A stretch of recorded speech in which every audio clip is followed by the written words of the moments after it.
Africa is living in the time of the news today. And the African narrative has to be interrogated by Africans. Is Africa really poor? Are African citizens enjoying democracy the way it is defined in the books and practiced somewhere else? For most of what is trending in the media about Niger today, it's not an isolated instance. Niger is not an isolation of the other West African nation states. And we think that military interventions in governance, in democratic or suspension of democratic governance in West African nation states is essentially an indictment of governance. It's an indictment of the African story.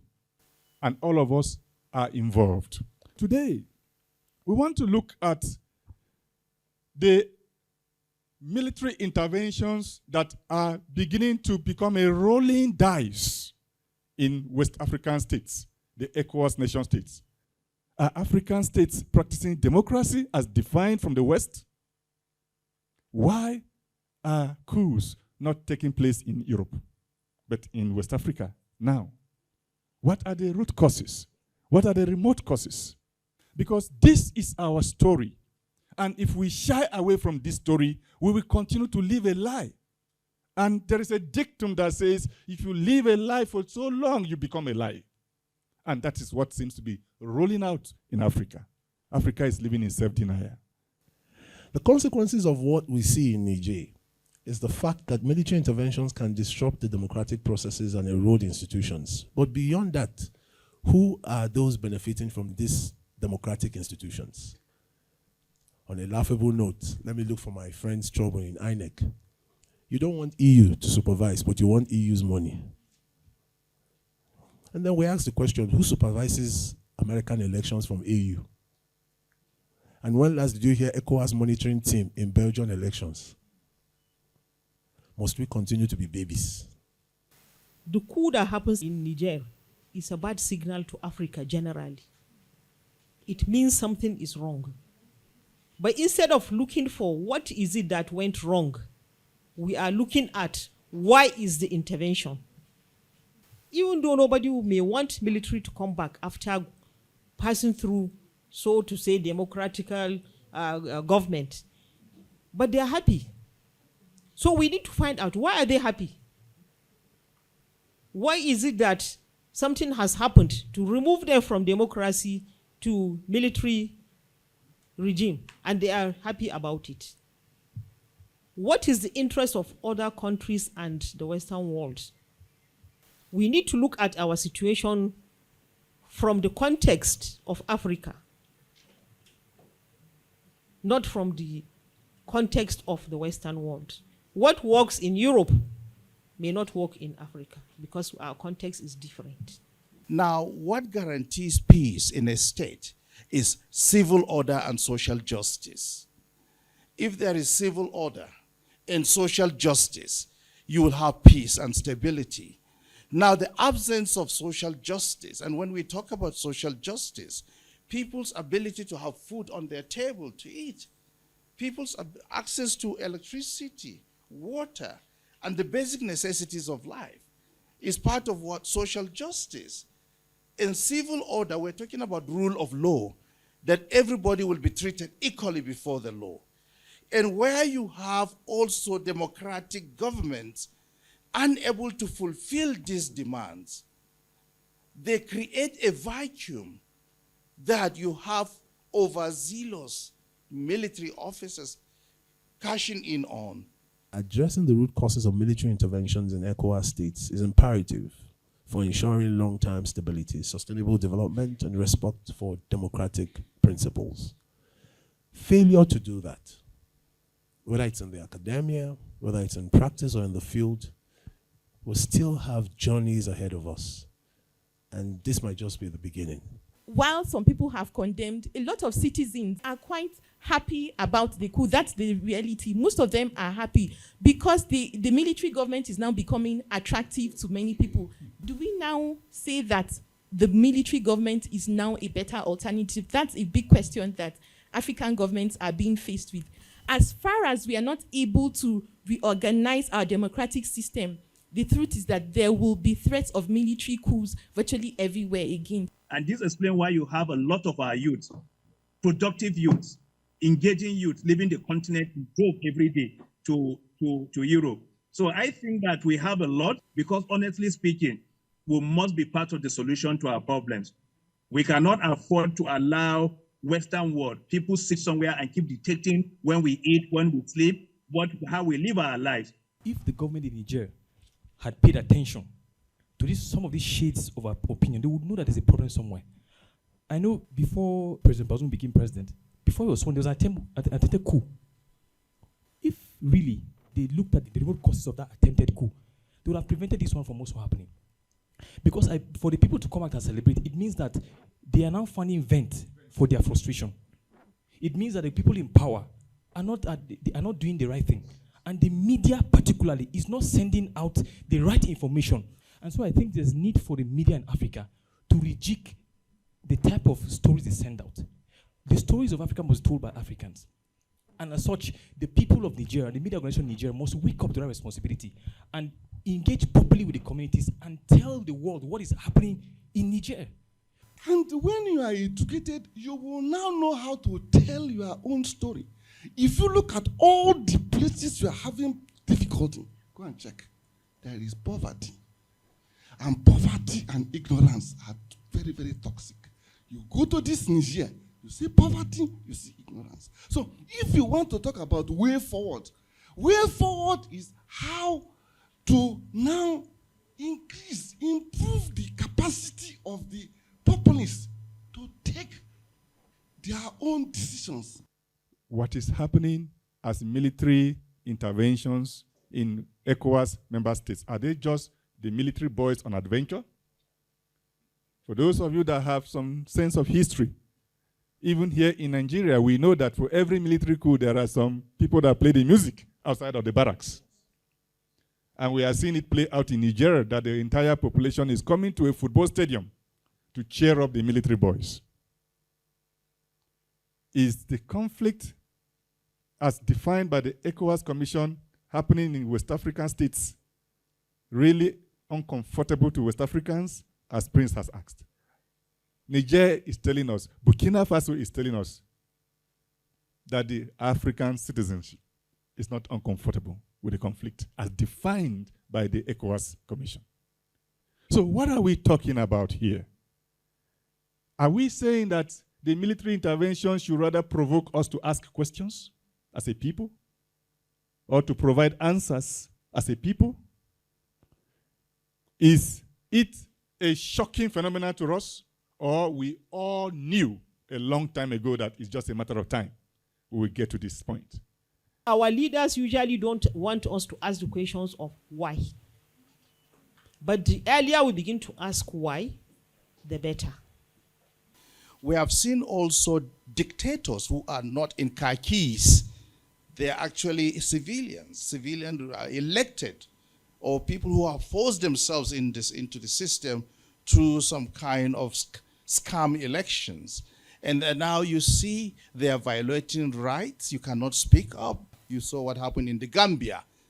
The former president's era was characterized by a lot of human rights violations, including disappearance of key dissidents and opposition figures.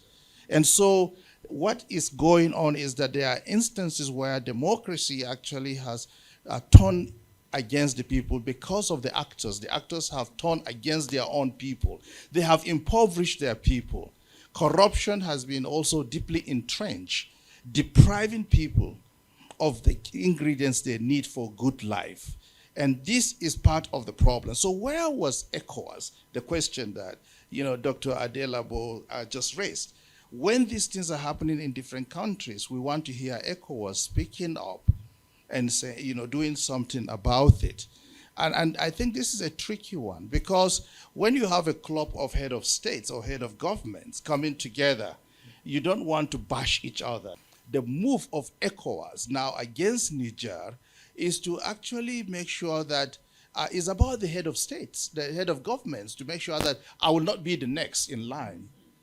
But is it about the people? That's the question. It's not, probably not about the people, because when the people are paying a dire price, did ECOWAS come to their aid? That was the question. And the people have not seen that happening. And so this is the time for ECOWAS to recalibrate its stance on the issue of development in the sub-region and the issue of international peace, to see that they advocate for good governance. Why don't we look at preventive instead of us to be addressing issues when they happen? Before any coup will happen or before anything will happen, there are signals, there are signs. Just like this coup now is a bad signal. So as we analyze the coup, we also see how we can prevent it happening in another African country.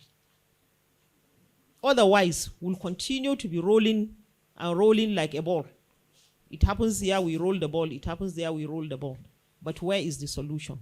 And we have the solution. Africa is endowed. We have a lot of resources. Economically, we can be stable without dependent on foreign loans and interventions. But it's only if we can be able to manage our resources. In view of the political development in Niger Republic and other ECOWAS member states, the dialogue adduced the following as root causes of military interventions: internal factors, economic inequalities and corruption, non-accountability by political office holders, suppression of human rights, dictatorships in democratic governance, insecurity, disenchantment with the democratic process as a result of gaps in the democratic governance structure. 6, erosion of social justice and civil order, underutilization of the youth population. 8, resource causes, citizens' discontentment and rising sense of being shortchanged by political leaders in West Africa. The negative effect of fake news, violent activities of non-state and state actors, irresponsible local media, influence of local jihadi groups. External factors, France's neocolonial policies, entanglement with Francophone West Africa, double standards by the ECOWAS Commission, desire by West African countries to detach from foreign control, the undesirable activities of international conflict merchants. 18, a crafting of ECOWAS story from the outside of West Africa, deteriorating socio-economic and security situation in Sahel Africa.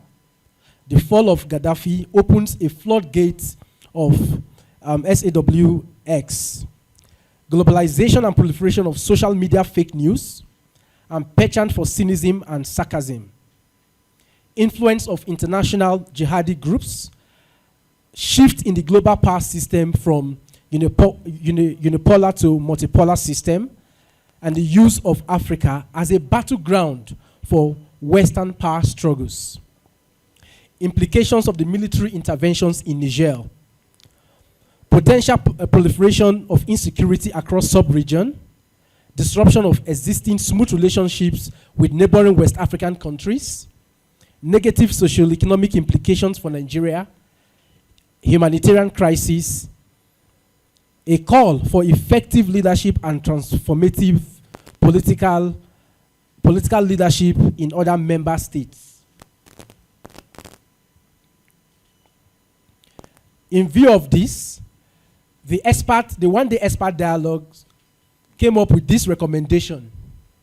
1, review of France's colonial policies, a review of the 1979 ECOWAS Protocol and other trade agreements to leverage socio-economic cooperations between African states.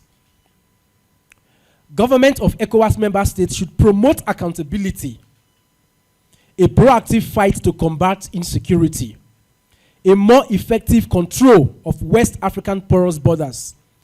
ECOWAS should lead in the advancement of socio-economic development of West Africa.